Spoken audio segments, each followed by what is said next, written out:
Okay, it's 7:04, and we're going to call the school committee meeting for January 27th, 2026 to order with the Pledge of Allegiance. Pledge of Allegiance to the flag of the United States of America and to the republic for which it stands, one nation, under God, indivisible, with liberty and justice for all.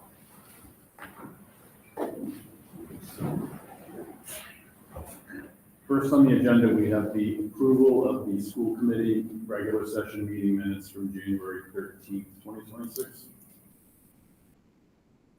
Is there a motion? Motion to approve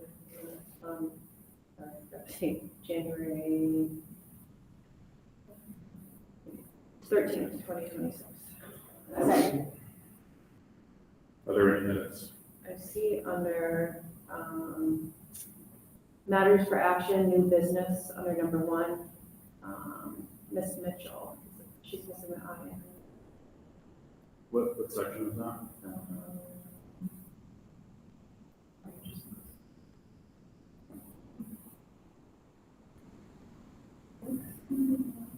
7.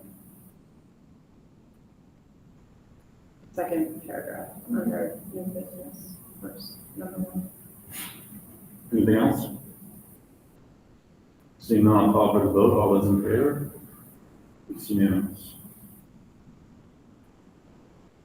Next, we have public participation. Is there anybody here that is here for the public participation portion of the agenda, either in person or online?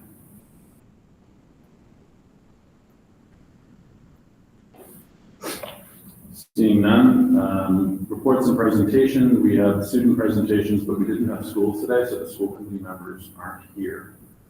And then we have report of the superintendent with district updates.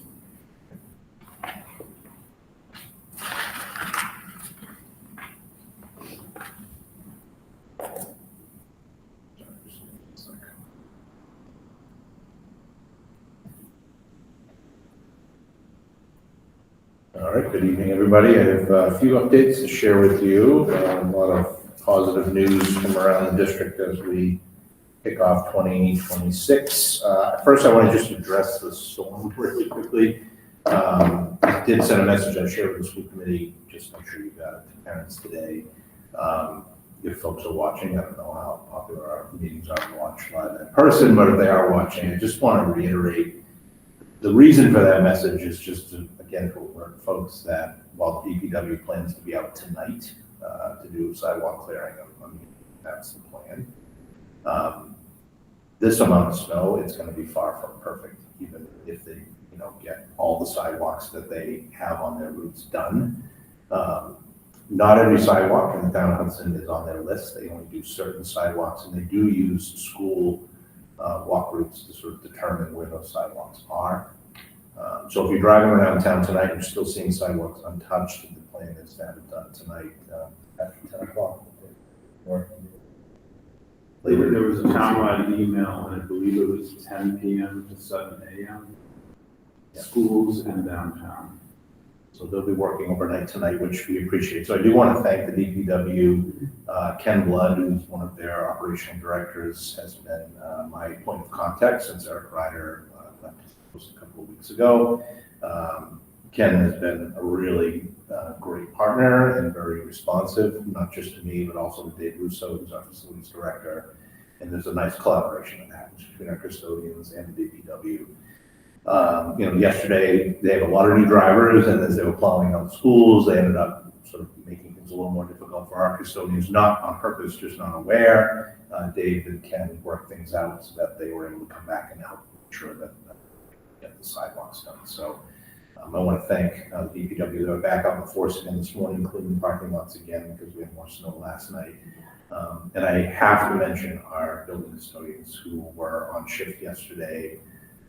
They were here for a good 5-6 hours in different buildings, just clearing sidewalks and parts of the driveway that they're responsible for.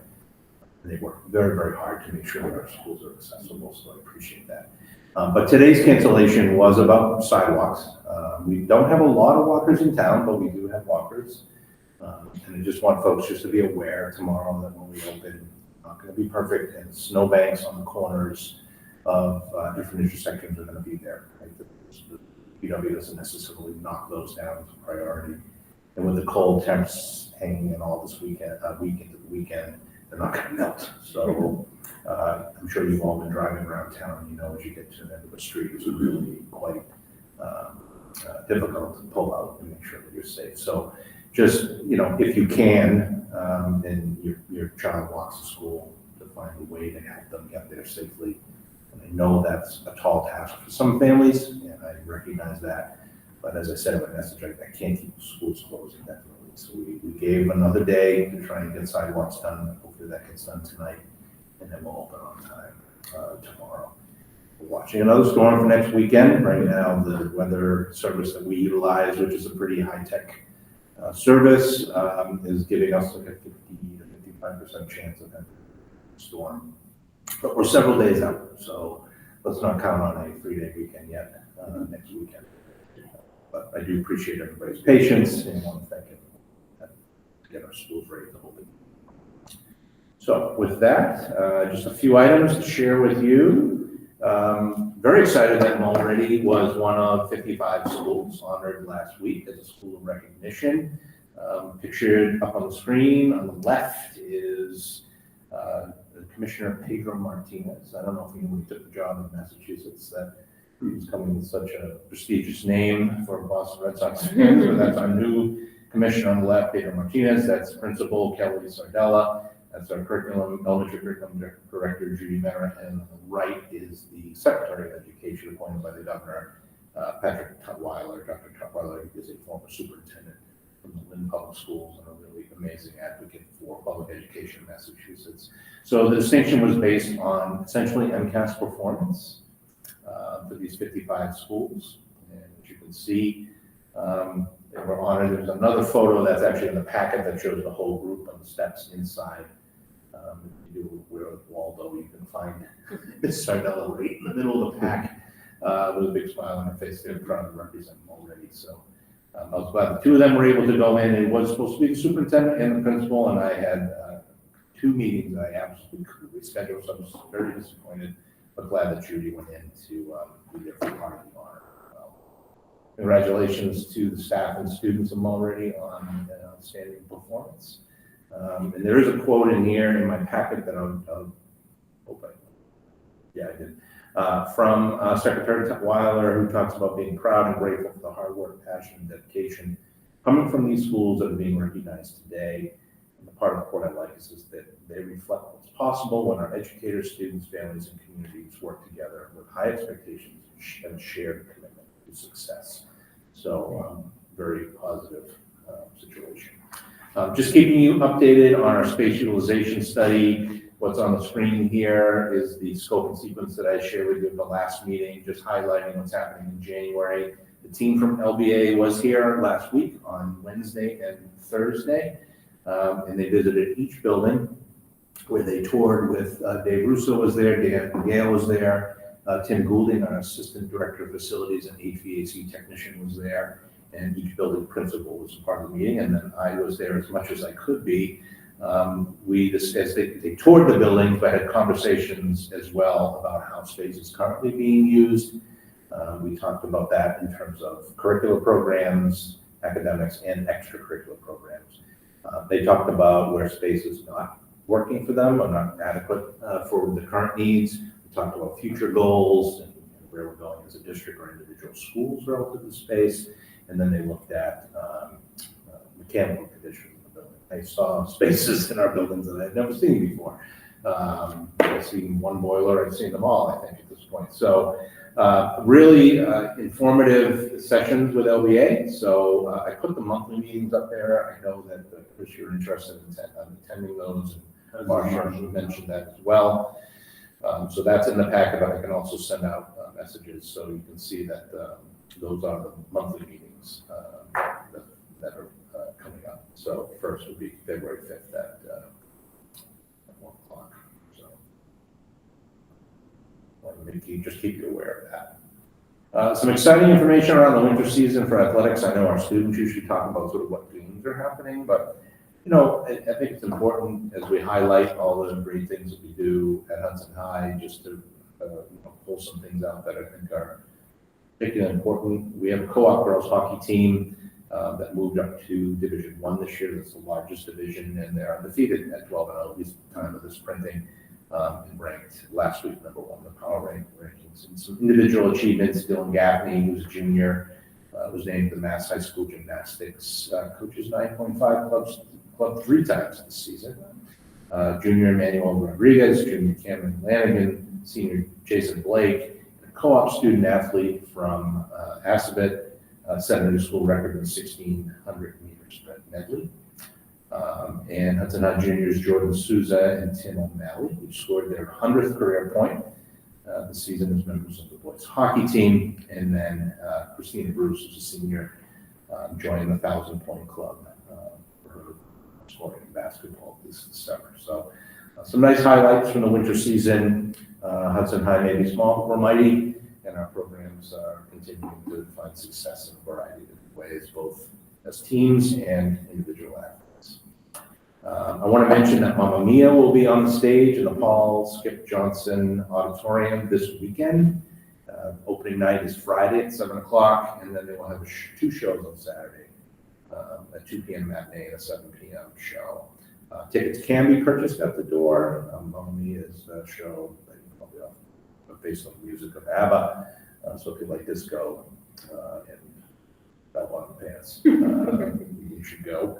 The Drama Society puts on great performances, and so that'll be here this weekend. And it is a family-friendly show, so we hope to be able to get strong audiences for both of those. Kids have been working on this since before the break, so they're very excited. We were able to let them rehearse tonight. They were stressed because they missed the rehearsal yesterday. It is Tech Week, but given the fact that the roads were better tonight, let them in to do some rehearsal. So. I also want to make a note that Hudson High has made it to the College Board Advanced Placement Honor Roll, and this is based on 3 areas: college culture, which is the percent of students in the graduating class who took an AP exam at any point in high school, and for Hudson High, that's 69%. So that means 69% of the class of 2025 took an AP exam while they were at Hudson High. College credit is the second category, and that's the percent of students in the graduating class who scored 3 or higher on an AP exam while in high school. AP exams are scored on a 1 through 5 scale. A 3 is considered passing, 1s and 2s not so much. Hudson High had 44% of the class of 25 earning a 3 or higher on an AP exam, and then college optimization is the last category. And that's the percentage of students in the graduating class who took 5 or more AP exams while in high school, with at least 1 exam in 9th and 10th grade, and that was a 9% rate. So that earned them a silver there. So on the far right, that's Hudson High's ratings in each of the categories, averaging out as a silver. So a nice recognition for Hudson High. That's really impressive. Yeah. And then just to note just some of our student writers and artists. We had 2 students, Patrick McIntyre and Zoe I can never say her name, Petasteas, both 8th grade, were published in Teen Ink magazine. Patrick for his piece called Baseball Golden Shovel, and Zoe for a piece called A Friend in Need. And then the Scholastic Art Writing Awards, which is a national recognition. 8th grader Julie Monfante for a piece called Trump's Wall of Tears. Gloria G, grade 9 for the dark title, but it's fiction, stabbing and almost getting shot. And then Ana Carolina Torres in grade 8 for Oh How Times Have Changed. Senior Claudia Almeida, that's her acrylic painting on paper on the right. It's an image she won a Scholastic Art Award for that. So all in all, just really positive information coming out of Hudson schools this week and this month. Just wanted to share that with all of you. That's all I have for formal report. I think the only thing I'll add is parents should probably give themselves and their kids an extra 15 minutes in the morning for heading to school, so it's going to be very clogged up probably getting out of school. So I would highly recommend giving yourself more time to get to school, especially at some high school, because it would have the most cars coming in and out at the start of school, as far as drivers that are attending school. So if anyone's listening, I would highly recommend that.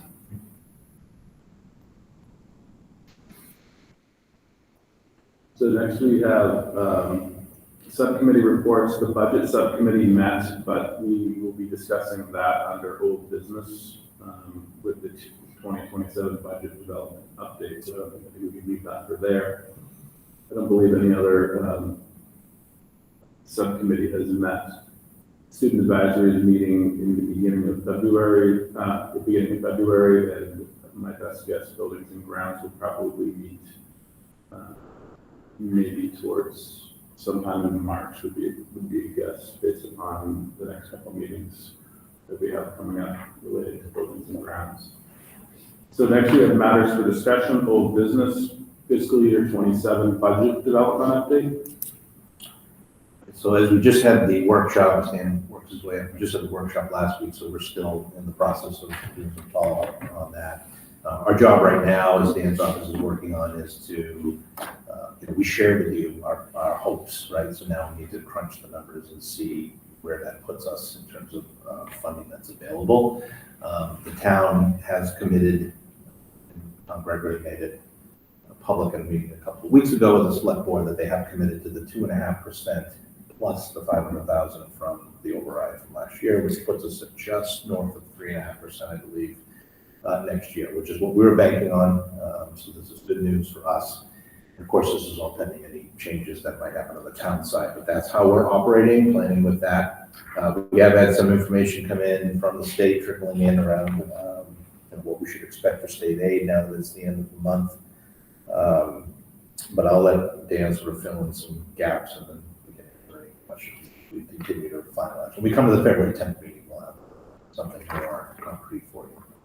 Okay, thank you. Yeah, so we got our budget requests from all the directors and administrators for both personnel and expenses.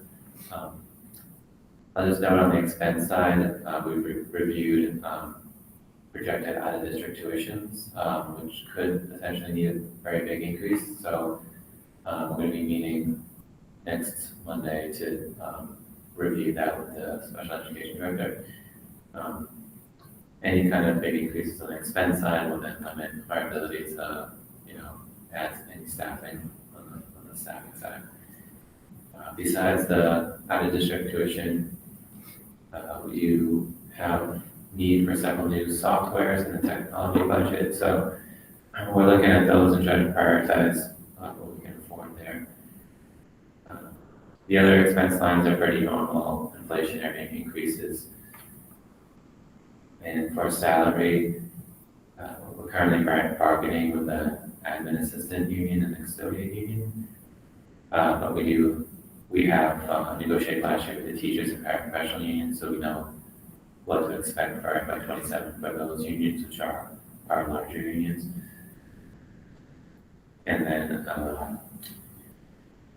like at the workshop last week, we talked about several new positions that have been requested, as well as that we plan to add 7 positions due to requirements for students with special needs. So at our next school committee meeting, we'll show a full compile of what we think our expenses will be and what salary positions we think we can include within our expected revenues. In terms of our expected revenues, we did see that for Chapter 70, Hudson will expect to receive minimum aid increase. The governor starts off at $75 per pupil increase, and then our hope is that the legislators would increase that to $150 per pupil, which is what happened last year. In terms of Chapter 70, it doesn't directly, goes to the town, and then we get our appropriation, and we already know what our appropriation amount is. Like Brian said, It's gonna be a 3.53% increase for FY '27, which brings us from an appropriation in FY '26 of 48.686 million up to 50.403 million. The other aspect to the override that I wanted to note was that our plan was to have additional funds in FY '27, '28, '29.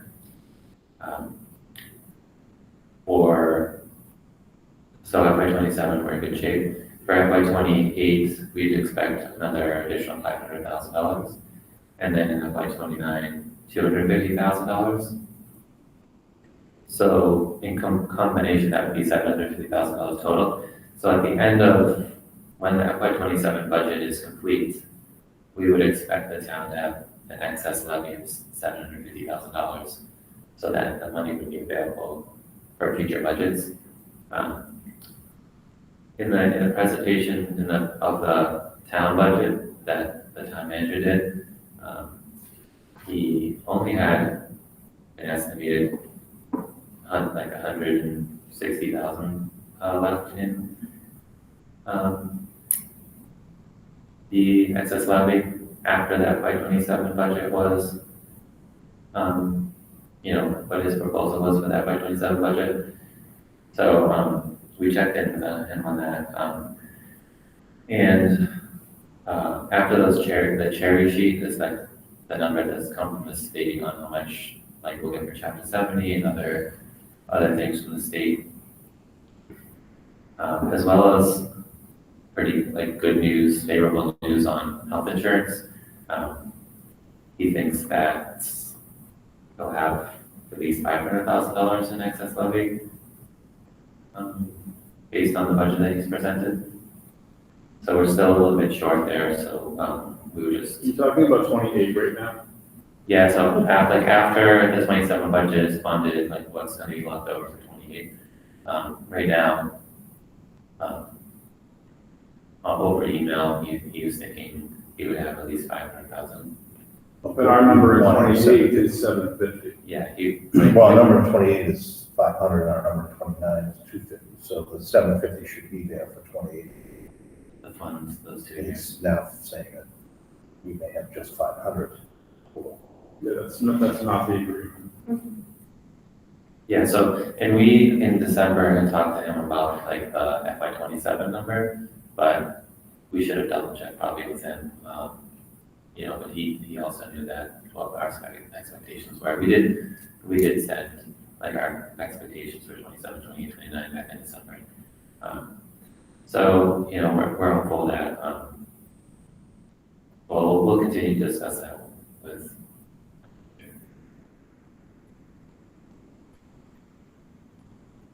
Yeah, and I just wanted to go back to the beginning when Dan talked about expenses and out of district. A week ago, when we were doing the budget workshops, we did not have what's potentially two large out of district tuitions on the radar. They just weren't there. So just to show you how quickly things can change. So within a week's time, now we're tracking potentially two tuitions that could be north of $700,000. So this is the unpredictability of the school budget that I think people that aren't sort of connected to it see and automatically assume it's some kind of a mismanagement situation. But our budget is so much more volatile than any other in the town because, one student could move in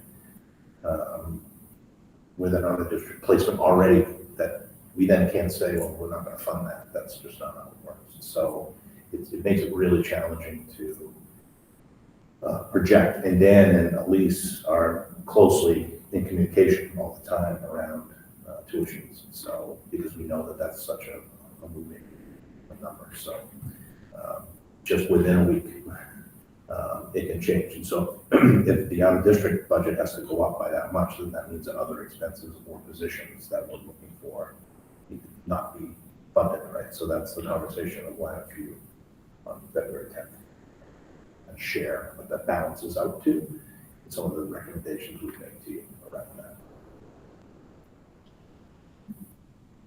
Where do we stand being the 250 short? I mean, you're still gonna talk to them about, That's FY 28, correct? but it's a total for the It's- 2 years.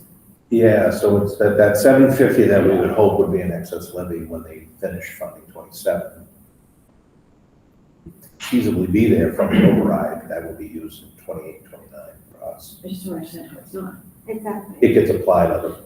How? But it can't. Like, not if that was, did not in the agreement in the beginning. Yeah, I don't know, I mean, Dan, you know more about overrides than I do, in terms of their flexibility on how to use the excess levy, I'm not sure. Yeah, so we own the override with with an agreement on how it will be spent, but it requires, the FY 27 budget to be limited to not spend the levy. There's no like technical restriction for them to spend it down to zero, but it's just, it's a kind of unknown verbal agreement that we're expecting those monies in 28, 29. There's no like mechanism to stop that from being spent. We just have to be in communication with them to make sure they're doing their best to maintain that amount of levy. That seems, So just to break this down to make it a little simpler, the school department increase, the agreement was that the school department increase for 2027 would be 2.5% plus the override money. So 3.53% is that number. Going forward into 20, so there's a 4-year phase in with the override. And there were exhaustive conversations in private meetings and public meetings of how this was going to be allocated, and that we cannot be short funded in any of those 4 years. Otherwise our budget starts creeping backwards and we end up in the position eventually that we were in. So it's critical that the numbers that were committed by the town hall in passing the override come to the school department in the excess levy for the next 4 years. Because at the end of the 4 years is about when, at least the beginning stages of assessing the Intel property will start hitting the tax rolls. It's going to take years to permit, develop, find a tenant. And then by the end of those 4 years, say in year 5, we might have Intel operating at half capacity. So there might be $1.6 million worth of extra tax money coming in. And then in year 6, it'll be 3.1, and that will be every year. So we can't start creeping backwards. And we need to solidify this in writing with the backup that we have from what we agreed to with the override. not what the voters voted for in the override, like, we We had several public conversations had it spelled out for them, what was coming to the schools.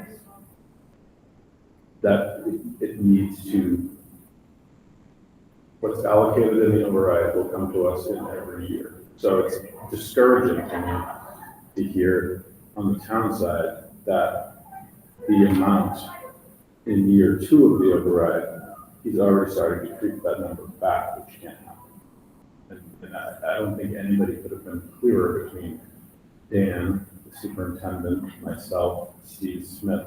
We went over this exhaustively, probably 6 different times in 6 different meetings. So I don't understand why. I mean, because they'll also have more new growth coming on each year. So if he's saying there's going to be a shortfall, he doesn't know what the new growth will be at the time as new growth comes on. Right? Well, and to Erica's point, I mean, this is all about trust and transparency, and we were saying that this override was in service of being able to protect the positions and the different programs that we listed out like ad nauseum for people. So if now all of a sudden it seems like the money is taken and it's not being allocated to what the voters voted for, that's incredibly problematic.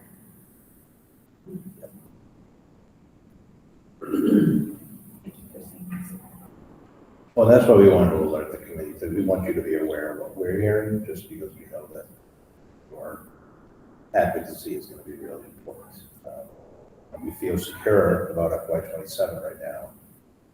But we need to not let that sort of cloud or blur what potentially could be happening to what we're expecting for FY '28. We have to keep our eyes on 2 fiscal years ahead, 3, we're talking about next year, where we can't take our eye off any of those balls, right, for those 3 years, so. So what are the steps now moving forward to ensure that we do get the rest of that money to the schools? Like to Chris's point, going back and seeing, old notes and things that they've agreed to and what the voters voted for. I mean, these are all things we need to gather and then bring to the town managers. What do next steps look like?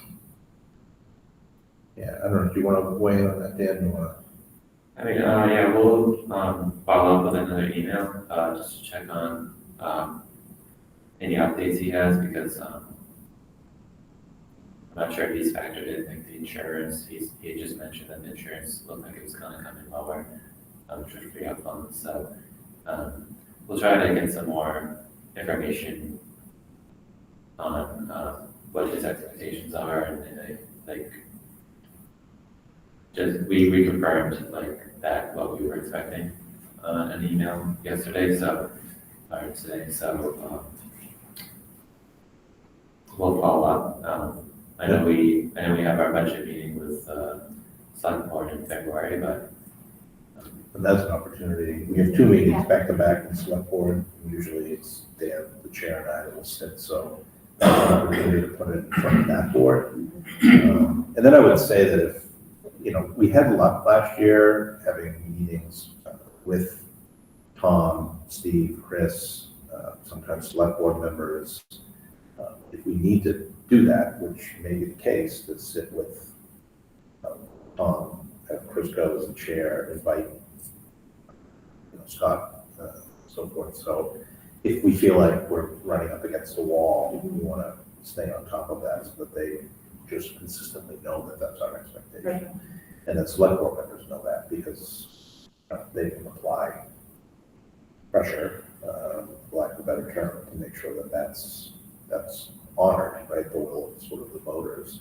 But there, it is sort of it's tricky in that that's what everyone expects. That's why they went to the polls. That's why they voted the way they did. But then there is, as Dan pointed out, like really no mechanism in place to sort of stop the funds from going in a different direction, if town as a whole somewhere else, right? And then we turn back.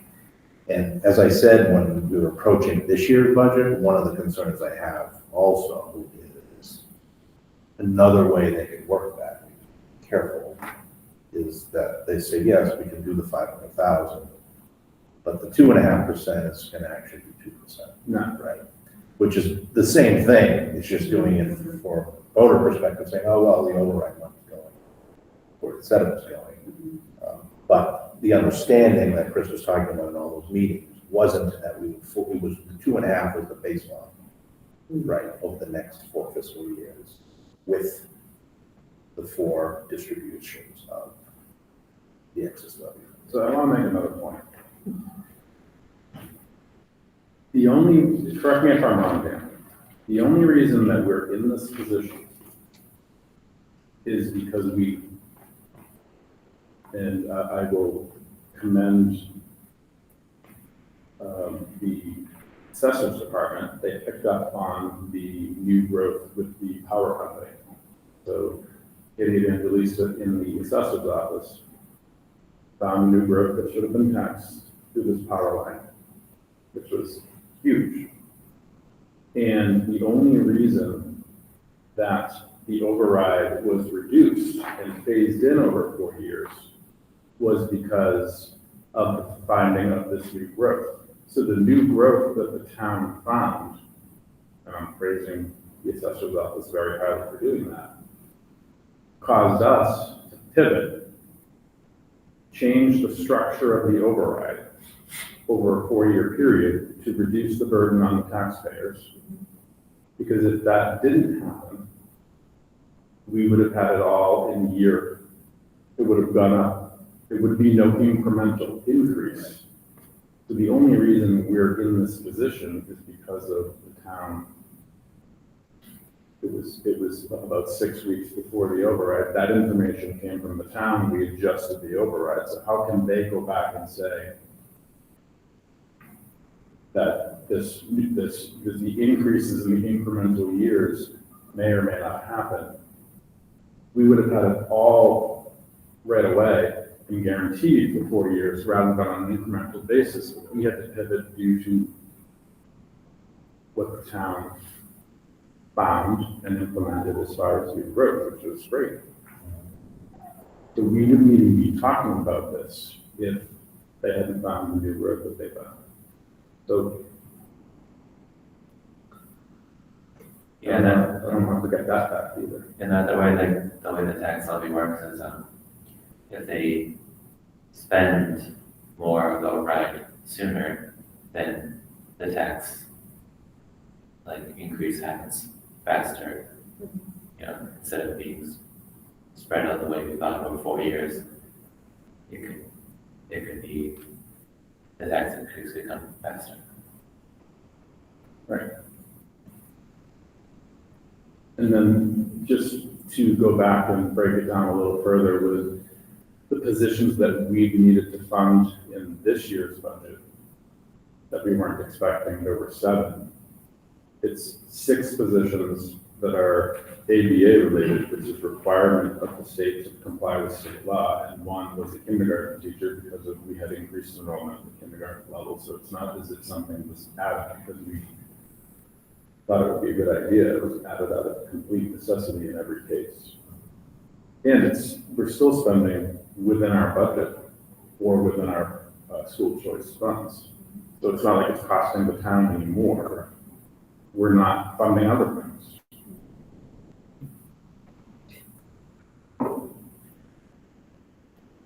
And one of the things that I found is when we go before the town, ASABA is always right before us. And no one ever questions ASABA's budget. No one Usually about 3 times the percentage increase that we're asking. They were at an 11% increase last year. ASABA's total employee count for a high school and their administrator for a district, because it's a district, is somewhere around, was it 250? I don't know. 244, 250. Our high school has a staff of 100, maybe 90 to 100. So if you want to throw on 6 administrators, that might be allocated for the high school. So we're in the 90s. ASA's coming in with last year with an 11% increase with and I'm just using round numbers, total staff of 250 for a school for grades 9 to 12. And if you want to compare apples to apples, we're at about 100. Mm-hmm. So if they start to question positions, like, these are comparisons that can be made.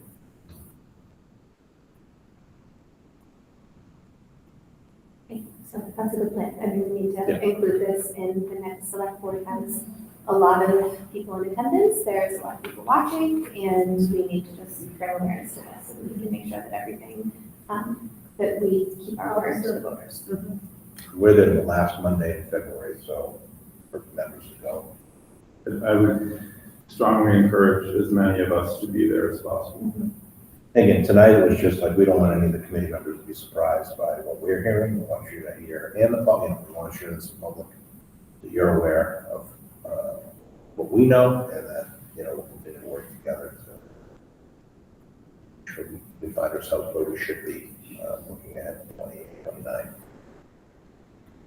The other thing I'll mention in this context is at last night's select board meeting, just so everybody's aware, in case you didn't see the meeting, there was a public announcement that the town is now 3 weeks behind on 403Bs on the educator side. So if you're a employee in the private sector, it would be a 401k, teachers is 403Bs. And we have this issue on I think it was an 11 or 14-point bullet.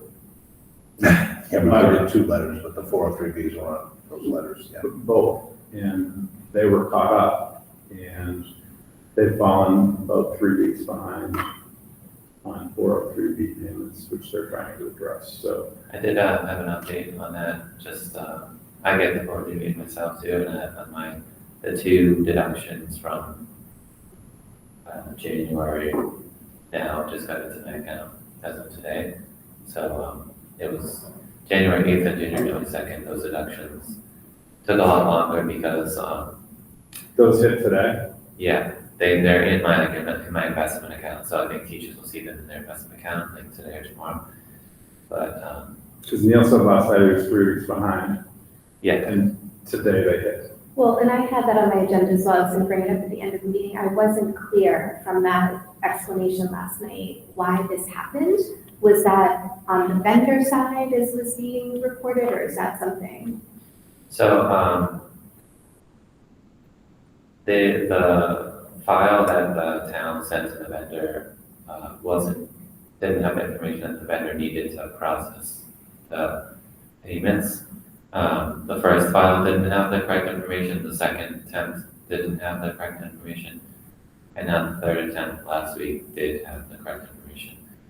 I'm not sure if the town would say that the expectations of the vendor changed and what they weren't told, but I'm not sure exactly what happened there, but it just took a few weeks for them to get the same file that was needed. So, And where does the file come from? it comes from the payroll department in the town. They wire the funds to the vendor, and then they also send a file that's supposed to match that amount. And as long as those two things match, and then enough the correct data is shared, then TCG is the vendor. They confirm those amounts, and then they send them to like each investment provider of the employees. So it should take only a few days, like, a few business days for them to get to the investment provider. But they appear to be on the same page of what needs to be sent to the file, so I would expect next to be able to go well. So according to what you received, if every educator in town that has a 403B mirrors you, his statement last night about being 3 weeks behind was caught up today. Yeah. So they probably matched the file today and it went through. Well, they I had a call probably, with them today. they matched the file maybe last Wednesday, but then it takes a couple of days for TCG to process, and then they get sent to my investment provider, let's say, for myself, and then my investment provider might have a day turnaround to get it into my account. So there's a few steps there, but usually it's not too long. It does vary though, just in terms of investment provider. So I might get mine the same day that TCG sends it, but somebody else's provider might take 2 or 3 days to get it there. So Right. I've noticed, because this has happened a few times, I'll say, I got it in my account, you should have it, and they say they don't have it in their account, but they get it like a day or two later. So there's a processing time of TCG and then a processing time. Right, so it's like you might have Morgan Stanley, but they have Yeah. a different company. It's going out, but then the companies that are receiving process it. Maybe a day apart or something, right? Is it common that these files aren't the same? Is this like a one-off for Hudson? What is the issue with these files? It's definitely confusing, I can't figure it out, but it was correct for December and then somehow incorrect in January, so I'm not sure what changed. I mean, it goes without saying, but I'm gonna say it anyway, that this constant set of issues that's coming out of finance at town hall. I just want to mention, it does have this has an incredible impact on our finance department, which has been working down. We cut a position, and then we've got a vacancy that just got filled. She just actually started today, the accounts payable. So it's really been, 3 people roughly, plus our payroll specialist. And every time one of these things hits, it creates more work on the school department. We're trying, we continue to try and be good collaborators. It's just, the impact it's having on the individual employees on our side of the aisle, I do worry about, because, we don't want it to cause us to have turnover, because if we start to lose folks in the finance department, it just creates more of an issue. And our folks are really solid. And I think part of the stress for our people is that they're signing their names to things, they're creating, doing their work, and then sending it to a place where they're feeling like, it could be problems, and that makes them feel very uncomfortable. So I just mention that because I'm grateful for the folks that we have working in the school department. It sometimes feels like their skill set isn't always recognized as an asset, right? So it's frustrating. It really is. And I you feel bad for the employees in the schools, because just when they feel like things are happening, all of a sudden there's a hiccup, and it's a hiccup that they had months ago that they thought was corrected. So it's frustrating. Yeah, it should never fall behind, but just to put it into perspective, when this all came to light in September, we were 2 or 3 months behind on some of these issues. It all got caught up, and now the only thing that I know about is the 403B that fell 3 weeks behind, not 2 or 3 months. And now, as of today for Dan, and maybe tomorrow or the next day for everyone else, it will be caught up until the next payroll. And then hopefully the next payroll processes and everybody is funded within about 3 business days, which my guess is will probably happen.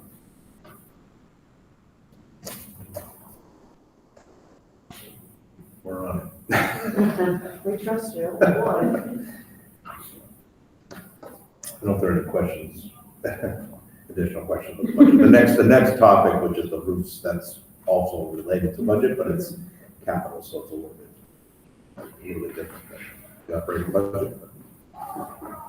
I have one more question regarding the out-of-district placement. So the possible out-of-district placements that our budget will go, I shouldn't say our budget will go up by, but our budget will be strained by, are those new kids that moved into town, because the sending school pays for 1 year and they're coming off the sending school and onto us? Is it newer people that moved into town? Is it kids that are moving on from maybe an elementary program into a different program? Tuition increases, right? Elementary is, we are able to handle it due to the ABA positions that we hired, and then maybe at middle school they go, oh, I need a combination of all of those things. Yeah, I just want to be careful because it is such a small number of kids. I just want to know how much detail I provide, so it doesn't. Yeah, only answer what I feel. Single out a family. So I would just say it generally is a combination. There is a tuition increase that we see every year, but that's not what this particular bump is related to. And we don't have a solid number yet. Like Dan said, it's a meeting on the 4th or something like that. With next Monday we're going to meet just double check. Sometimes we're projecting this to hit in 27, but we're still watching to see if that student is going to need a placement. So the numbers still fluctuate all the way, at least up until April 1st. April 1st is a point where if a student moved in, let's say on April 2nd, the other district needs to pay for the whole next year. And it was wouldn't hit on that by 28 budget. So we're still kind of holding on, to see what's going to happen until April 1st. Even that's late. I mean, think about it, by April 1st, I mean, our budget feels fairly set. Right. And, a student moves in at the end of March. I mean, that could have a huge impact on your budget as you're building it. A residential tuition of $500,000 happening weeks before you're about to vote a budget that's balanced is really problematic, but that's how it works. That's the process. So yeah, I mean, as much as we do try and project, sometimes things just aren't projectable. To determine that. So when we have more clear numbers for you in February, we'll be able to show what the increase in our district tuitions looks like, all inclusive for what we know at that point, and how that's impacting the expense side, which inevitably impacts the personnel side. And I assume generally, not specific to any students that we're thinking about now, these are cost share placements where the school district is paying 50% of the out of district and the other 50% is covered by the DCF or DMH, right? It's not, we don't have a lot of those situations, like almost most of them are all 100% paid by us. But we do have, I believe, a couple that are cost share. Have we explored that? Yeah, Oh, yeah, these are, I mean, if they were eligible for that kind of a cost share, we would be. I mean, just like somebody who worked in the residential program for 15 years, it was unheard of for the school district to pay 100% because of the residential portion. Yeah, I mean, my experience has been, it's more, it's just me, it's just been more the opposite, that sort of that rare find when you have a cost share option. But we don't have a lot of residential placements, and maybe that's why it's not a large number of tuitions that are in that category. But it is certainly something that, you know, we would be very careful to make sure that if that's an opportunity to share an expense like that with another agency, that we would really took advantage of that. And that's been my experience too, going back to 2001, is that it's been much more all in the district than cost share. But I don't know the specifics. We're not involved in the day-to-day. We don't even know who the kids are. I know it depends on what services. Our context is budget. And just to be clear, like I don't want to speak for everybody else, but I think I am. We support people's decisions of kids that are able to maintain in our district appropriately, or if they need an out-of-district placement. The only concept here is we have no control over the cost increase each year and the amount of kids. I think that, you know, when we talked about last week at the workshop, adding 6 ABAs, an ABA salary is, would you say, Dan, 30? So if you're hiring 6 ABAs at $30,000, that cost is keeping kids in there. And oftentimes we get asked to sort of, well, you know, do a workup and show us how much you're saving. It's the problem with that is it's really hard to do that in an accurate way, because every one of those kids, if they were to need to go out, could have a range of expenses relative to tuition. So it almost feels a bit unbelievable when we say that it is cheaper. But the reality is, like, keeping students in-house and adding staffing like ABA therapists, you know, one tuition could, if it were residential, could be hundreds of thousands of dollars, and you end up saving money. So when I say that the child development program in particular, Maury, is grown, yes, there are growing pains, but it's a good thing for Hudson for a number of reasons. Yes, fiscally, but also, as we all know, keeping kids home in their district. And the Mulready program tries to operate as much as it can so those kids have some, you know, interaction with other peers, and it's a good model for families, for kids, and for overall school budgets. So we want to continue to fund those. There was a recent article that I printed and kept on my desk in case the question comes up, but it was specifically around the Needham Public Schools and their sort of analysis of the value of keeping kids in district. From two lenses, right? We can't hide the fact that it's a financial win, but more importantly, we generally get high quality programming and kids are in there.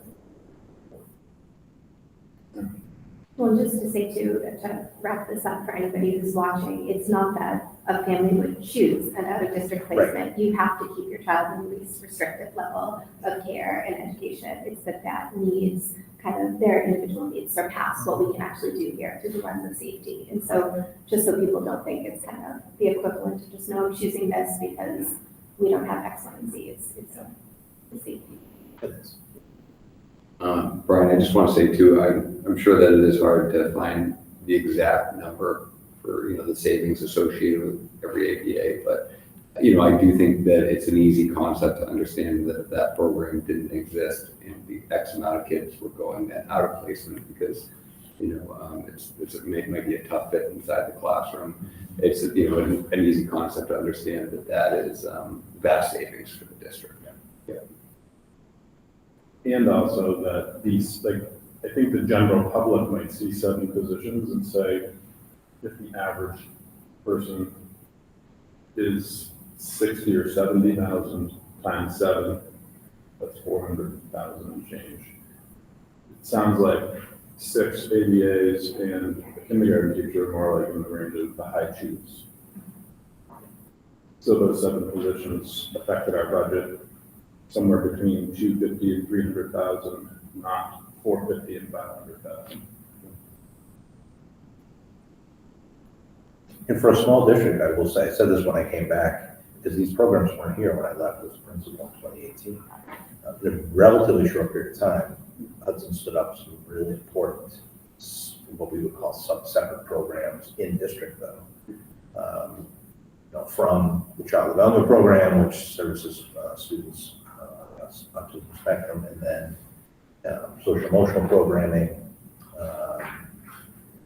language-based programming that's happening at the elementary and middle school level as well. So those kinds of things, Bridge, Harbor at the high school, these are all keeping kids here.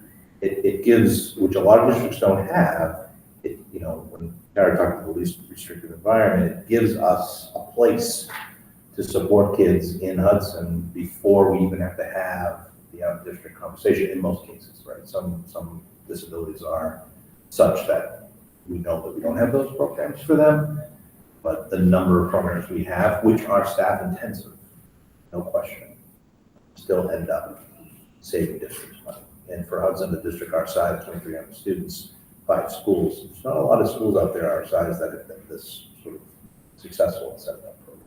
So we want to celebrate that as a good thing. I think where we get sort of vilified by the uninformed folks is that we've got so many people, right? And so like when we sit before the finance committee and select board and they're looking at a chart that shows how many FTE we had in this fiscal year versus next fiscal year, and then they say, well, you lost 30 kids, why are you going up 7 people? It's our job, my job, to explain that those extra 6 ABAs are just going to one program to, to continue to keep kids. So, but, to your point, Zach, I mean, maybe we could try a thought experiment where we just take the number, just really simple, right? We take the number of kids that are supported by, say, child development program. You apply an average tuition. You just do that basic math and see like what's the staffing component versus, and that may build an example number that we could show. That wouldn't be totally accurate, but just to show. I think the struggle is that the tuitions are so varied, right? You go from maybe 50,000 to 500,000, but maybe you find something reasonable. And transportation. And transportation. And even in that even taking a very conservative number, maybe like 50,000, you can still probably, compile some decent data that shows savings. And, to some of the other points that folks have made, the sort of ethical argument of being able to keep kids in district, which I think everybody, wants, as much as possible to keep kids in district. They can be here and thriving with their class in our community.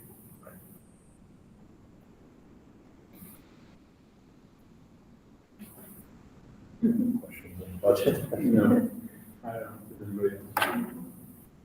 Thank you. I think Dan's going to stay. Dave. Great. Next, we have new business roof condition report at the CA Farley Elementary School and Hudson High School. So as Dave comes up, I just wanted to make folks aware, tonight we want to talk to you. When I got into this business, I didn't think it would be talking about roof membranes and HVAC equipment and all that. But the reality is, like, as much as it costs us money to operate schools, we also have to make sure our buildings are adequate and safe.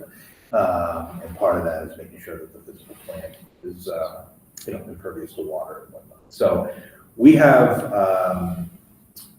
identified Farley and Hudson High as sort of priority buildings that need roof work. And we're at the stage, as Dave will talk to you about now, where Farley is sort of right on the cusp of being able to refurbished for about $1 million versus getting totally replaced for 2.5, right? So there's some big decisions that have to be made. So as you listen to the presentation, Dave, it was in your packet, but also you have this handy dandy handout because there'll be some maps up there that Dave will let you know are actually inside the booklet so you can see them up close.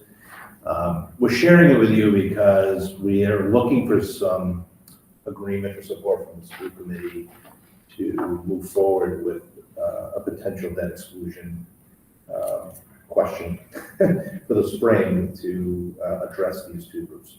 Dan, Dave, and I have had extensive conversations with Tom Gregory. A debt exclusion vote, I know most of you or all of you probably know this, but people listening at home, it is asking for an increase in taxes to pay for a project. But unlike the override that was just voted, it's not permanent. It goes on the tax bill. Everybody pays their share of it over a period of time, and then it comes off. When you build a school, oftentimes that's a 20-year payback. What Tom is talking about is if this does pass, and as we're talking about it, it would be something that might be 8 years that they would be able to pay back. As you'll see tonight, there's not really a path forward to replace a roof on a school that avoids looking at a debt exclusion, because these are millions of dollars in costs. You're looking at something close to over $7 million for the two roofs together. And there's no free cash in a community of our size that can fund a project like that. So like my recommendation is that we go forward with the attempt of the debt exclusion. If it fails at the ballot, it'll be the same as the override. It will need to be voted on at town meeting and then in the ballot box. If it fails, then we need to, take a step back and make a decision about where we go from there in terms of the rest of the roofs. Right? So the high school roof and farm. So I hope I didn't talk too much, but Dave, can you see it on your screen there, as I promised? Yeah, this is a different picture than I have. No, but how about now? Perfect. Okay. So I'll let Dave and Dan sort of just walk you through so you have a sense of what's going on with these two buildings, and then we can ask questions. The booklet we gave you is from Garland. Garland does our roof estimating, and they're the ones that came up with the numbers for the replacements or the restore. So we put this little presentation together. That has a lot more information than I'm going to give you on the slides. But if you want to go through that, I'll give you square footage and all the other numbers that Garland has come up with for us for these two roofs. So these are recommendations and cost breakdowns. Let's start with the Farley School. This is the overview. We did a roof scan. The roof at Farley is 28 years old. It's reached a point where it needs immediate action. The membrane has separated, has delaminated from the structure below. And when we get high winds, the roof actually, it flaps at the substrate underneath, it vibrates, and we have the possibility of tearing or even lifting and coming off. We did an infrared scan. They evaluated the condition of the insulation underneath the membrane for moisture. The results showed that we had limited moisture, meaning the roof is still suitable for restoration, which is a significant cost-effective way to do it than a full replacement. If we delay repairs much further, that could eliminate the option to restore the roof, which would force us into a full replacement. A full replacement for that roof, today's cost would be $2.175 million. We can restore it for $1 million, which is a cost savings of $1.17 million at this point. If we restore it with the restoration, we're getting a 20-year warranty. It prolongs the life of the roof for another 20 years. A full replacement would only give us a 30-year warranty. That was the easy one. Here comes the high school. You want us to comment on Farley first? Absolutely. Or do you want us to wait till after? Sure. Oh, you can. Yeah. looking at this aerial view of Farley, when you say the roof is 28 years old, that was when the school was renovated and the addition was put on. So in this aerial view, the black roof that you're seeing is the original Hudson High School, when Farley was Hudson High School, 2 high schools ago. And the lighter roof is the addition that was put on in the 90s. That the renovation addition in the 90s was the entire roof, well, obviously the additions was new in the 90s, but was the entire old roof redone then as well? I believe it was. We believe it was restored, either restored or replaced, but that at that point it's reached its lifespan at this point. Because during the Farley renovation, they built the addition, everybody stayed in the old school. When they were renovating the old school, the entire school moved into the addition and they renovated. So my best guess would be that the entire roof is 28. Which would be all right, because they did that school in the late 90s, right? Yeah, like, And the pitched roof was replaced, it's a shingle roof. Yeah, the pitched Years roof, the back, pitched roof isn't part of this, at this point. because it's newer. So that's why, that's the part that's in green, saying Yes. like over the gym, that's why. because That's it's- over the main classroom wing, Oh, okay. towards the playground in the front there. Yeah, and I think we reshingled that roof a few years back, is my understanding, but that's not original, it's a shingle roof, but. I think that's sounds why it's right. in good shape, because it's not old. As you can see in that illustration there, there's only a few spots that are actually wet compared to when we look at the high school roof. Looks like somebody went crazy with a matching marker. Do they like guarantee that a restore will work? Like is that, Restore has a 20-year warranty. okay, Once we do it, they own it for 20 years. Yeah, they assess it, based on their experience that the restore will work for Farley. How reliable are the infrared scans to determine moisture content? They're pretty, almost spot on. We've actually done some testing. We've done some different spots on the roof. We've actually cut the roof open and gone in and taken insulation out. At the same time, we did asbestos and PCB testing, which all came back negative. But we have been up on the roofs. We have tested it ourselves, along with Garland. And the infrared scans they're pretty accurate. You can see you can see by the infrared pictures that are in there, you can see the hot spots. How it works is the sun hits the roof all day, warms the roof up, which in turn heats the water underneath. Then they come in at dusk, and then they do their infrared scan. The roof itself is cool, but the water underneath is still warm. So that all shows up in red. So that would help on like a southern basin, but does it help throughout the whole roof? It's throughout the whole. It's throughout the whole roof. And is the replacement for sheathing and a new membrane? If we had to do a full replacement, it's right down to the corrugated metal, because the R factors, and the code has changed on the R factors. So if they do a replacement, they have to replace all the insulation to bring the R factor up with more insulation. That's why the costs go up significantly. But if they do the restore, what they'll do is they'll come in and they'll take the wet spots, they'll cut them open, and if we're just doing a restore, they only have to replace what's there for insulation. We don't have to bring the R factor up. We can just bring it back to what it was originally. Is that like 18 right now or 30? The R factor? I'm not sure what the R factor is right now, what the code they brought it up to. Does southern versus northern exposure have much of a difference on a flat roof? No, not flat roof, no, right. Well, the whole thing is flat here pretty much. Yeah. Yeah, Okay. Yeah, they- Okay. the only part that's not flat is the shingle roof. Okay. That's the pitch roof. I got you. Okay. Which there's none on the high school, but there is on Farley. Right.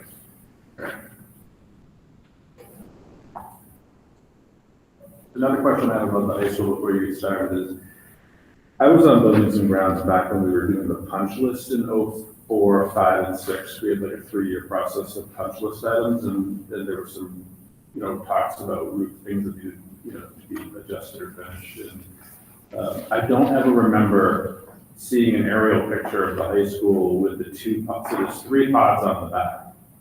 One is kind of contained and it's bigger in the middle of the building, and then the pod we're in that pod, you see have kind of white on here.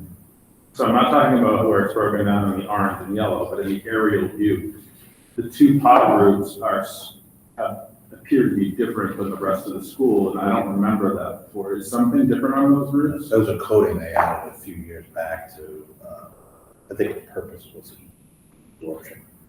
Because these pods, the air conditioning was not, and I think this was like sort of the tail end of my time as principal. I just remembered, you may know more technically than I do, Dave, but then they had put, it's not like a coating like a membrane that would be, but it's like a, I'm saying it's like paint, but it's like, yeah, so it's more reflective. Yeah, I don't remember ever seeing an aerial and having to see 2 different colors. Yeah, because when they replaced the heating or whatever units in these 2 pods, when I left in 2018, these 2 pods were not, the classrooms were not air conditioned at all. And the science in the front in particular was. That AC had been added 2011-12 in the front. And so that was, these were the last 2 pods that did, so they were trying anything they could to try and mitigate heat in the F and G pods. And that was one thing that they tried at that time, was to, put this coating on that roof that's supposed to help minimize heat absorption. That's why they're white. I'm not sure if that's the same product that they use on the restoration, but when we do a restoration, the roof would be white. It will be white? It will be white, yeah. The whole roof will be white. So you're looking to replace the high school versus restore it? We can move We this. jumped the gun. Sorry, okay, so I know, now I'm confused where we are. I should move it. You're like, I have a question on this before we get to high school.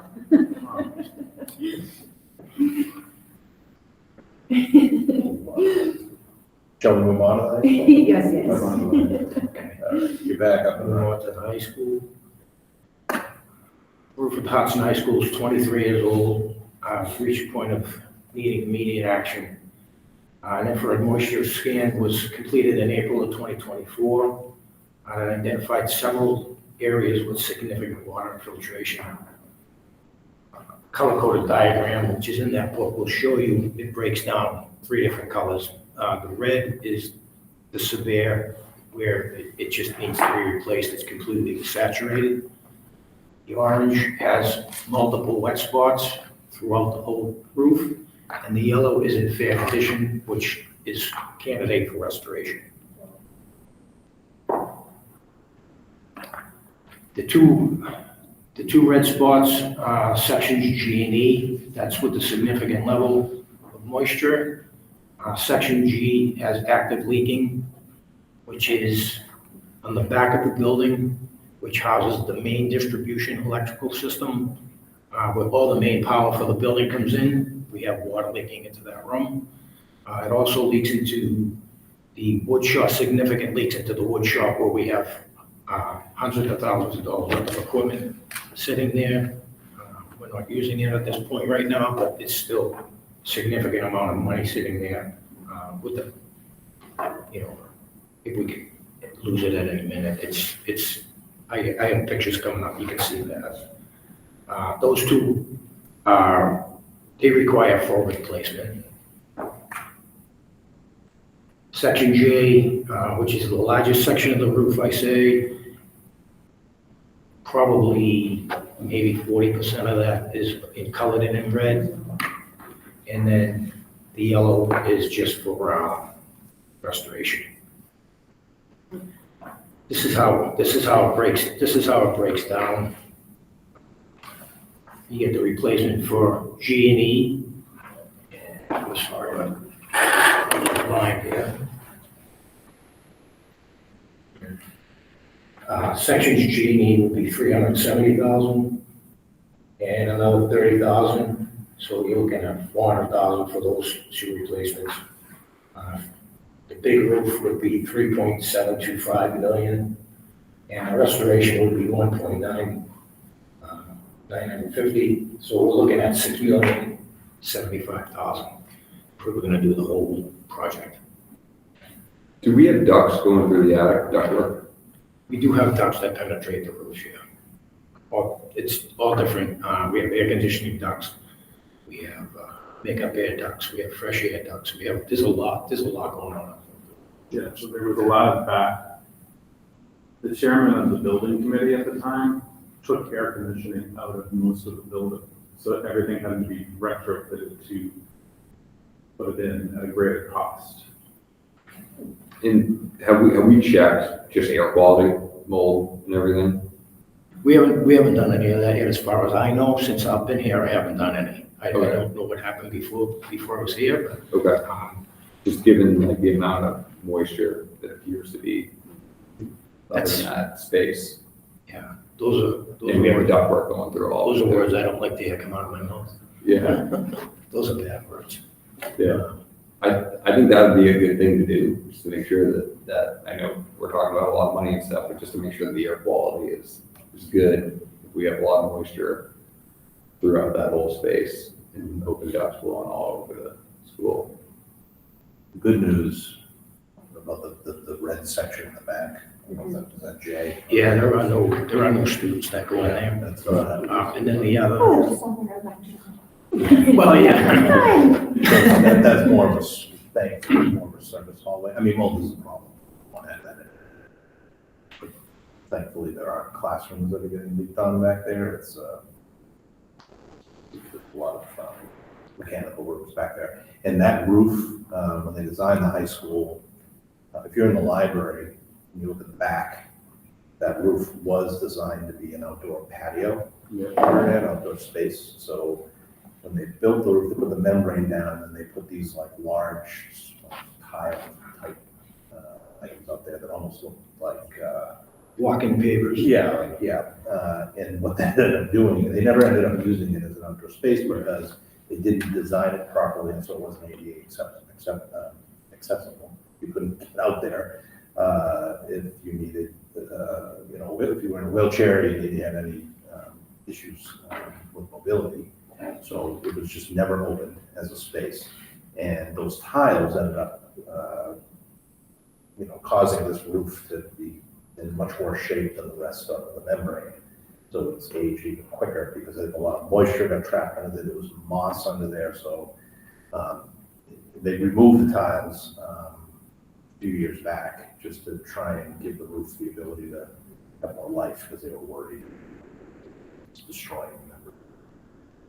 So that's why that whole section is sort of isolated in that color. It's treatment on it. To Zach's point, I wonder if it would help to do the air quality, if the vote, if, the town's gonna have to vote on it, it might help the story, right? Mhm. I mean, we certainly can, yeah, that's not, I'm also saying I'm that. afraid of the answer, but. Have we looked into, I know obviously nothing about roofs, it's not my area of specialty, but I just looked into a couple of quick grants for roof repairs for schools in Massachusetts, and just came across a couple that it seems like it's highly competitive, but there's the Massachusetts School Building Authority that has an accelerated repair program that is supposed to be for fixing older roofs in order to improve energy efficiency, and then the Green School Works program that if you explore solar components, there can be some funding for that. So as much as I will totally support anything to make sure that it's not raining on our kids and staff, have we looked into all of those options? Yeah, so the Mass School Budget Authority, accelerated repair, in my experience, it takes twice as long to finish a roof and they double the cost, but because they have like a ton more steps of costs, you have to spend an extra million just on like architects and all these other things, so like you'll see 7 million here. If we did it through Mass School Budget Authority, it would be over 10 million. But we had that experience from already directly, right? That building was done with that. Am I wrong? That was prior to my time. Didn't they use that, or did they decide not to? Already, I don't think they used but they might have gone to a feasibility study with them. I think they did. I remember one talking about how it was like the proposition of it just got just unfeasible. Yeah. Based on some of those additional hurdles that they made you go over in order to Yeah, obtain the grants. And we had these discussions at a buildings and grounds Yeah. committee. I remember being at the Mulberry School. That's right. And we had these discussions before they got started on this, Mhm. onto the cost benefit analysis, because it sounds good, Mhm. but it doesn't always come out. That's It's good. In some districts like Worcester, it's worth it for them to go through that program because they get a 70 or 80% reimbursement from the state. But for districts like ours, we're around 50%, so like they're gonna double the cost to take one. And like we're saying, like, we can restore Farley now, but if we went to the Mass Budget Authority and it took 3 summers until we could do it, we might at that point have to replace it because it's been a couple extra years and we could have done it like this summer. So, and the other program that you were talking about was solar.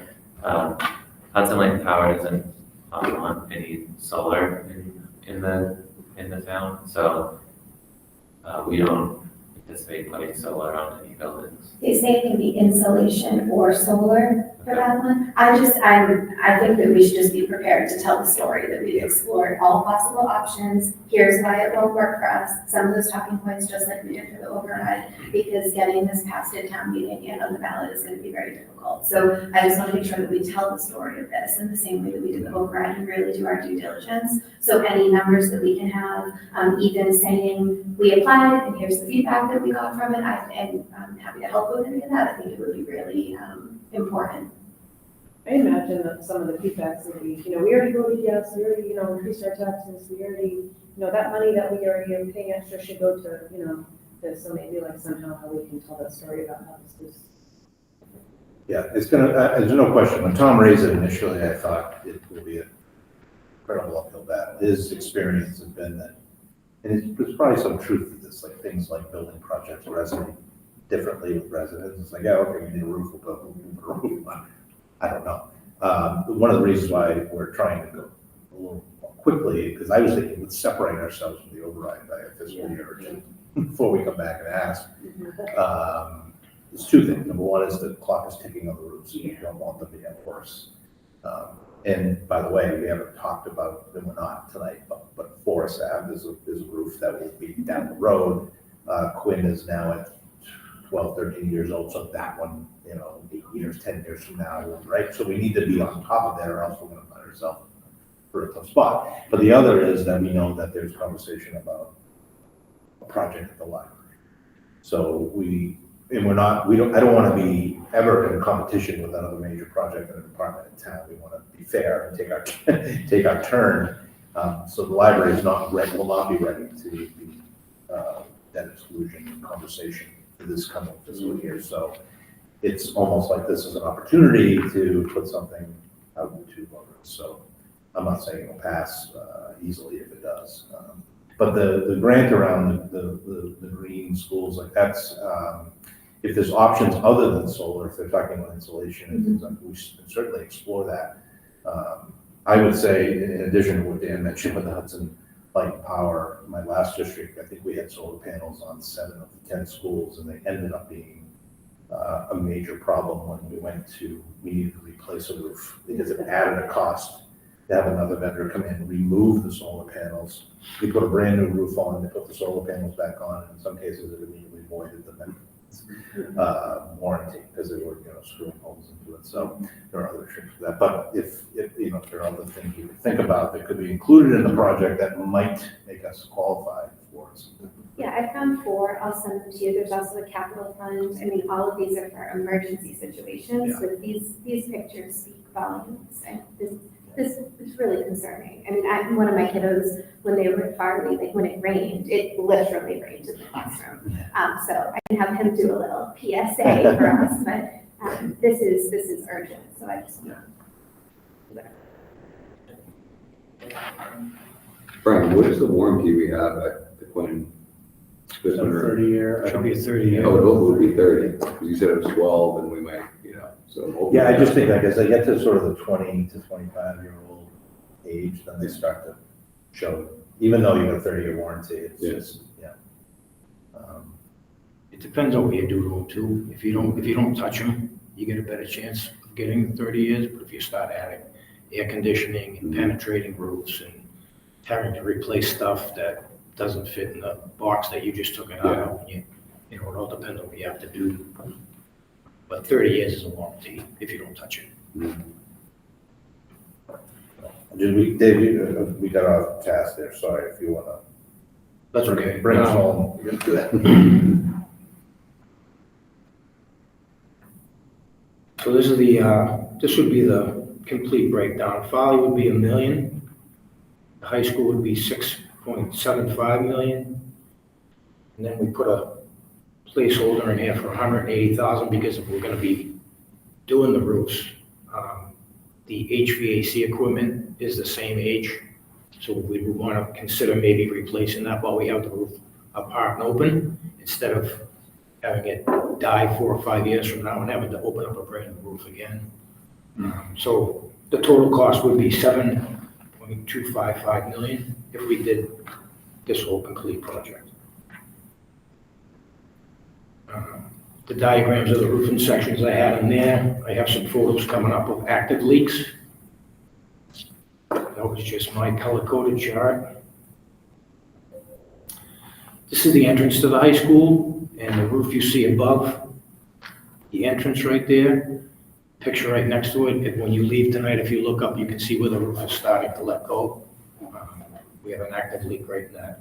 It's a small roof, but it's completely wet. This next slide is one of the main distribution room, the electrical room, where the water's pouring in and the sheetrock is starting to let go. These are pictures of the ladies' locker room. Just lots of moisture coming through. Does the locker room fall under the yellow or the red? It's under the red. Yeah. And it's quite literally falling apart, so I would hope this is red. It's almost like you don't see it on them. Yeah, You don't see it on that picture. those locker rooms are under the yellow.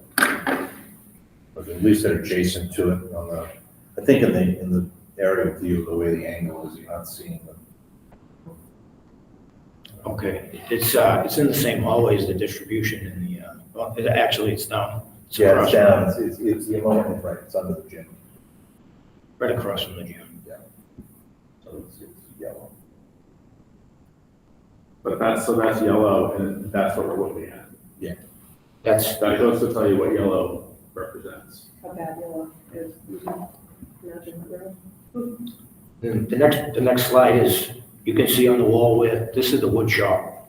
You can see on the wall where the water's just pouring down.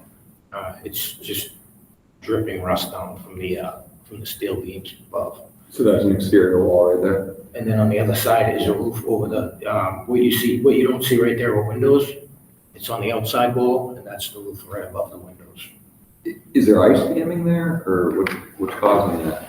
It's just holes that have penetrated over the years from those walking pavers that were down.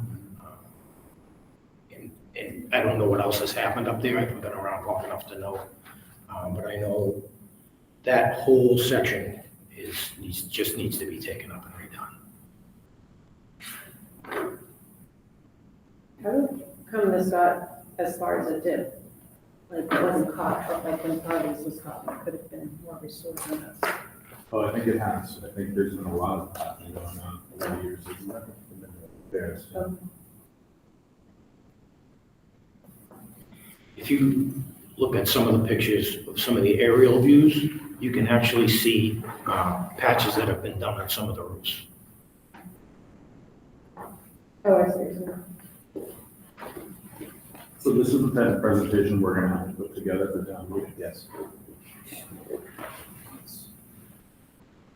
We're talking about, we'll need to, we'll need to do a,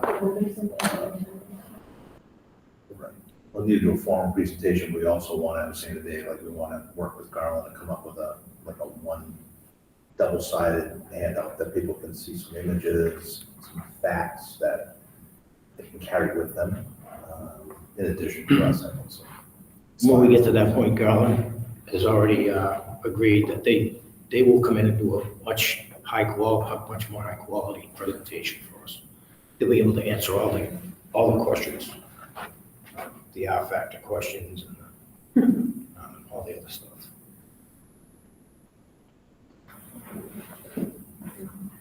So there's not necessarily a vote needed tonight. Tom was asking, as he presents this to the select board, essentially, he framed it, it makes it easier for him to present it to them, and he knows that in general, the school committee is in support of a project of repair. Can we present it to the select board? I don't know how he's gonna do it, that's a question. Yeah, I don't know the answer to Us that. to present it if we can. I mean, I think is he presenting it, and I'm trying to think, is it gonna be sort of as a whole package with his capital or separate? I'll have to talk to him and see. We would have to be invited, we can't just present. That's their agenda that they set, and they would tell us whatever. We could offer our services in sharing a presentation to help support. Yeah, I could certainly do that, because it would be beneficial to have your support, but also to have Dave present to answer questions too, so they're not trying to, not that they're gonna try and poke holes in the presentation, but so we have the Holes people. are already there. Yes. A key point to, and you already know this, is something to work into this presentation is the high school that we tore down had leaking issues when it was a year or two old, and that caused a lot of the problems with, there were other issues too, but it caused the building to never be structurally sound. So we, in 2000, the vote was in 2000, the school opened in 2003, so this school cost $43 million. The reimbursement was 70%. So the town funding for this school was between $12 and $13 million. Because I can't. Now we're talking about roofs for. I know. 40, like for this school, which is a pretty impressive school, we built for $43 million and got reimbursed at 70%. So the town outlay was between 12 and 13 for this entire building and the project that surrounded it. So you're trying to protect the building. So now to build that, I have no idea what construction costs are. I'm just guessing that it would probably cost maybe $250 million. The architects that walked through the building saw the plaque out there. Yeah. And they saw the cost, and they said, you could put a 2 in front of that stone, I'll put this building up today. Right. So $250 minimum to build this school today. And so we're trying to protect the building to make it last longer. The first thing you need to do to protect the building is the roof, right? So we're trying to not have another expenditure. And while you're building schools now, you're trying to build them for a 50-year lifespan before you're talking about income. So, and this school, interior of the school, it's in very good shape. Yeah. So And if this goes a couple more years, it may not be. I think it's looking at it as protecting. And that's what has work making. And we've done other things, right, in the school to make sure that it's, like adding, replacing HVAC and adding AC, making sure our boilers are up to date. So we're lucky that we've been doing that. It's just, And this is so costly. And not only was the town outlay only between 12 and 13 million, it's paid off. The school's paid off. I wish I had better news. So we can talk with Tom about what the presentation looks like, and I'm not getting it, right? So that's.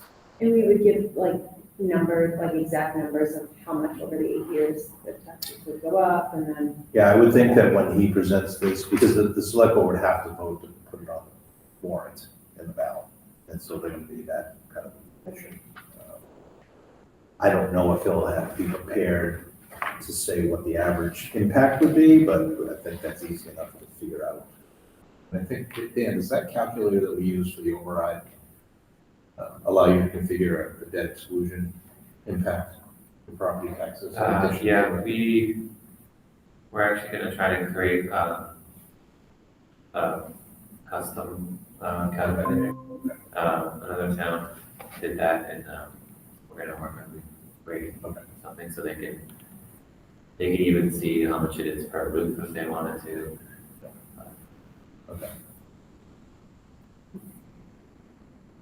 Yeah, so I didn't think before this meeting to put this under matters for action, because the school committee wanted to formally vote on supporting a project like this, but I figure if Tom feels like he needs a vote, like I can follow up with a memo to him that we discussed it tonight. Here's the presentation.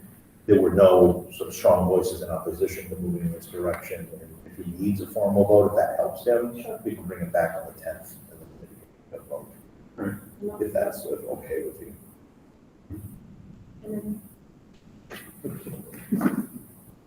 Does anybody else have anything to ask? Do you have anything else that you want to present? That's it. Feel free to keep the booklets. Thank you. Thank you. Thank you. Thank you. Thank you.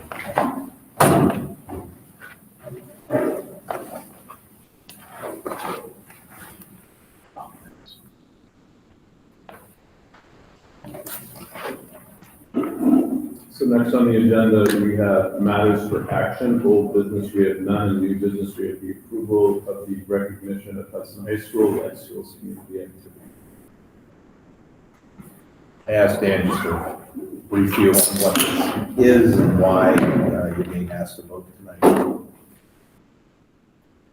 So each year we have the school committee approve certain things about student activities, including the list of clubs that exist. So I believe we presented that a few months ago. But now mid-year we'd like to add another club. So because you approve all clubs, we bring this forward. The form kind of explains that the club is for life skills program. Because they want to be able to sell some things and then take in revenue and use the money for field trips or things like that. So that's the reason for the request. And in the packet, you've got the explanation in the form and stuff. Yes. We're going to make a motion to approve the new life skills community activities. Second.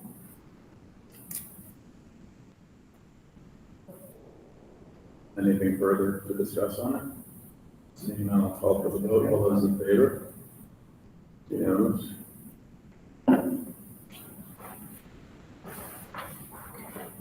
Are there any items of interest to the school committee? One thing I was, go ahead. No, just go ahead. You sure? Okay. Turn my mic on. I know they were recently doing the diagnostics with the iReady at the school. It seems like, at least in my son's classroom, in the dual language, third grade, Miss Rachel did a fantastic job really bringing that to life with the kiddos and explaining to them like why it was important and showing them, and they got them so excited about it. And so many of them reach their stretch goals and they're so excited and so engaged and kind of like understanding of why they're learning what they're learning and that it's working and that they're growing. And so it's just really cool to, see the excitement on the kids' faces about the iReady diagnosis. Yeah.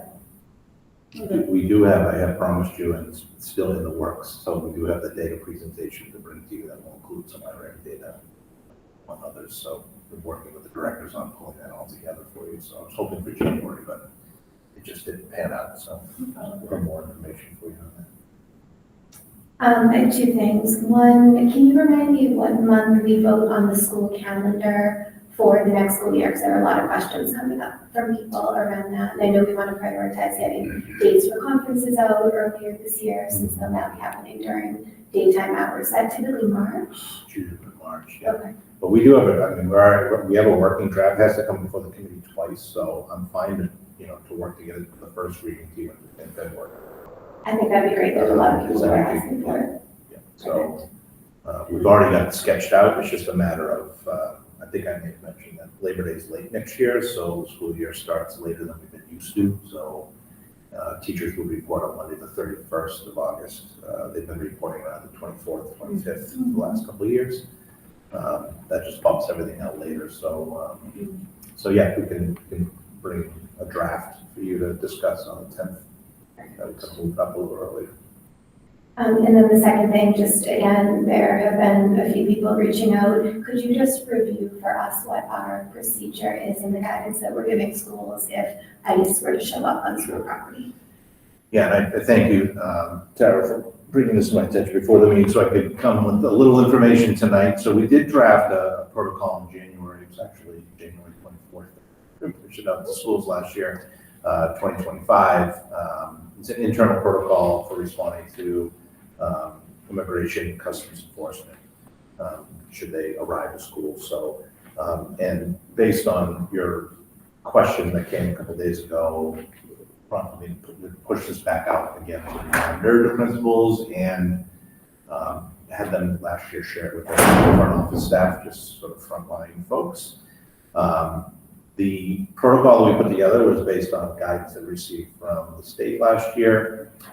So essentially in Hudson, if an agent should come to a school building seeking access, building admin have been told not to admit them initially, meet them at the door, obtain a copy of any documentation they have while they're at the door, but asking them politely to remain outside until I arrive. So they're supposed to call me and Hudson Police, which I've talked to the chief about, just so that, not so we can create an altercation, but just so that there's a local law enforcement presence to help us manage interactions with any federal agents that might be on site. Once I get to the site, and the protocol has all my contact information in there so they can quickly make that call. I'll review, it's my job or my designee to review the documentation.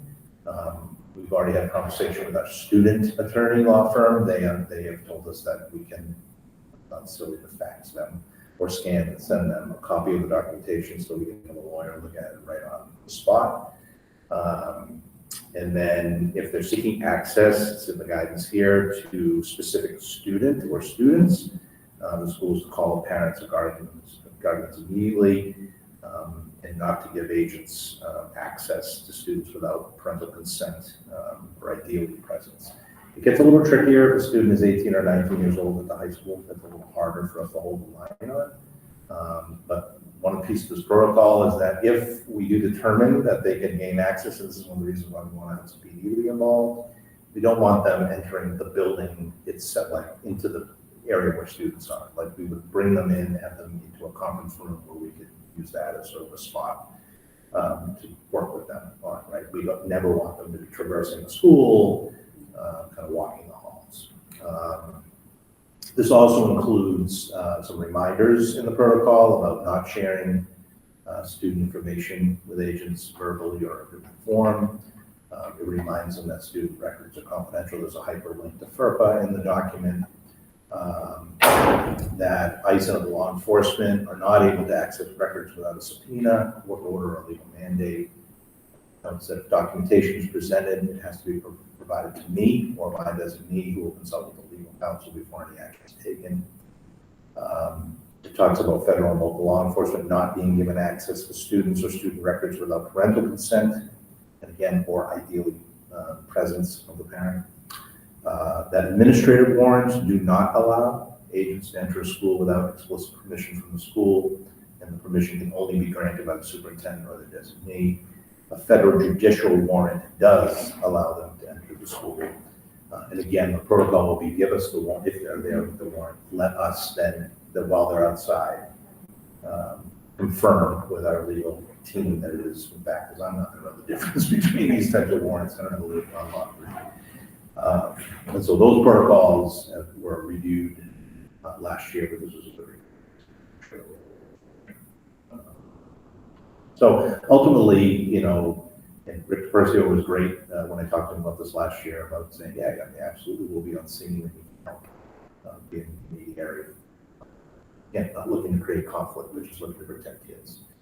And I think it's also a good reminder, we talked about this with some parents last year with questions. there's sort of a false sense of security, because we have a close-knit community. It feels like a safe community in general, that, once kids are on the bus, like, they're still protected and they're safe and they get to the bus stop and it's safe. But in reality, like, that's where we were more worried. When things were starting to heighten last year, we were worried about bus stops.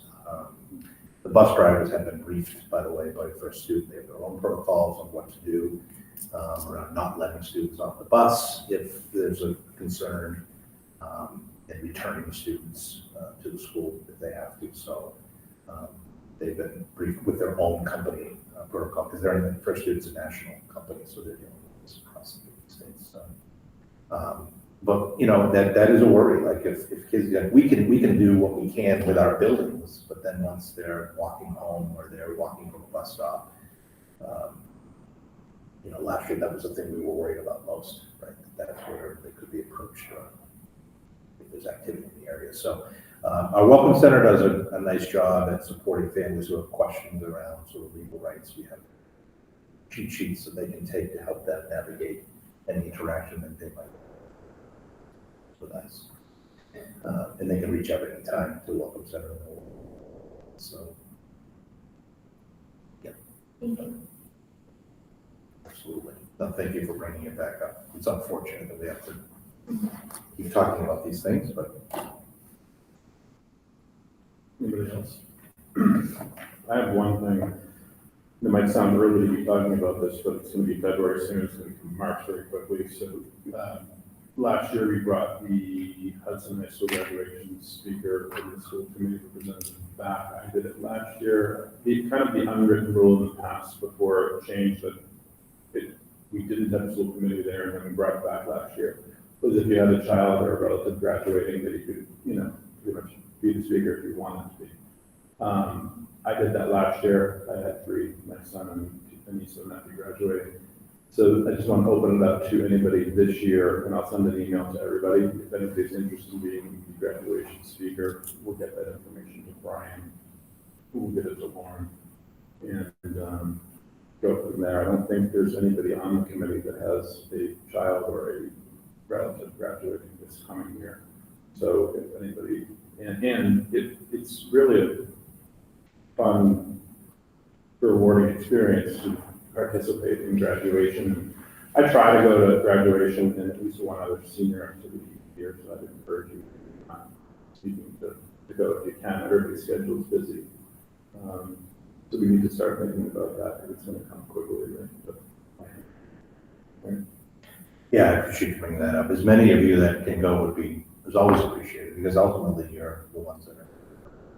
So, and I know you have hand on that too, in addition to speaking. Yeah, usually the speaker hands out the diplomas as well, which is, It's nice. So it's a good place when we get seats for you. You don't have to be on the stage or off to the side, so it's not that you're in the spotlight the whole time, but yeah.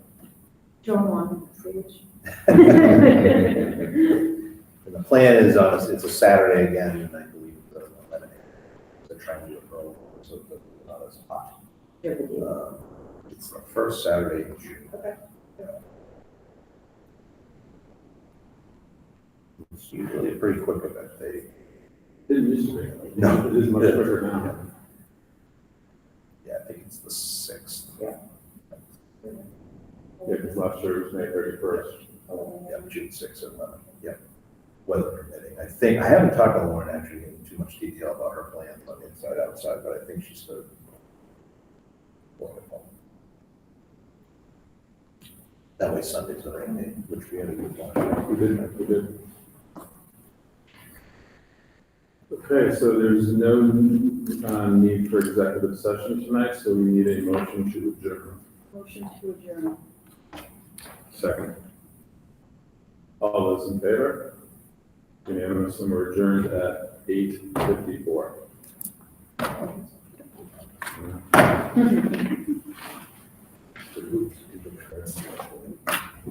Where does aerial maps get in? Yeah. The LDA meetings at Absent, They are absent. are they for us to go to? So Chris had expressed interest, and Marcia, you're all welcome. I just put them in there for the committee. I just went up and checked. with us. So. And they are willing, I don't know if I said this last week or not, but so they're willing and they're planning to come in like April, May, once they have an actual report to give, to come to a school committee meeting and present. Okay.